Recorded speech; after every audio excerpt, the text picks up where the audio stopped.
Je me souviens de cette incroyable histoire qui a été l'affaire des paillotes corses, dans laquelle un préfet de la République a été mis en cause. Nous sommes en 1999, je suis procureur de la République à Ajaccio, en Corse. Je suis sur le continent en vacances lorsqu'un collègue m'appelle pour me dire quelque chose de surprenant, une paillote corse implantée sur le littoral, près d'Ajaccio, a été incendiée et que l'affaire ne sent pas bon, qu'il semblerait que des gendarmes soient impliqués dans cet incendie, qui serait un incendie volontaire.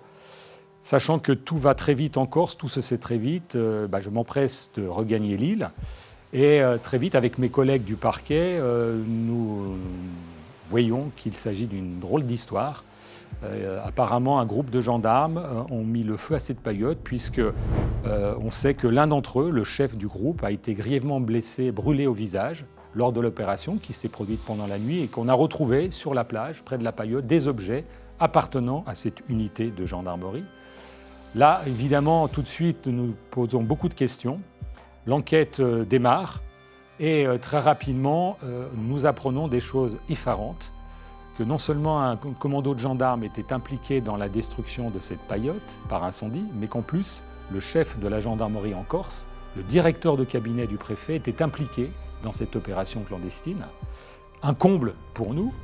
Et le comble du comble, c'est que nous apprenons quelque temps après que le préfet lui-même, le préfet de région, était impliqué, puisque c'est lui qui aurait donné l'ordre, qui aurait été l'instigateur de cette destruction de paillotes.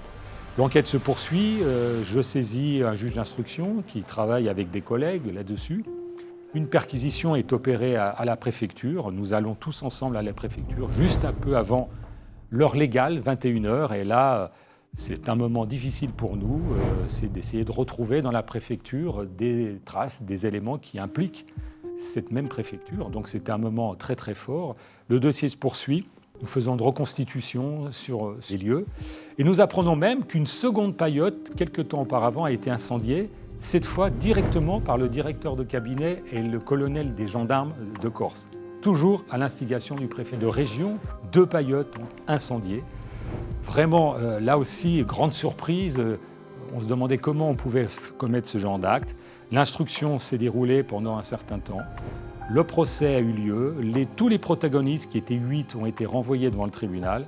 Moi, je n'étais plus en Corse à ce moment-là. Tout le monde a été condamné en première instance, en appel.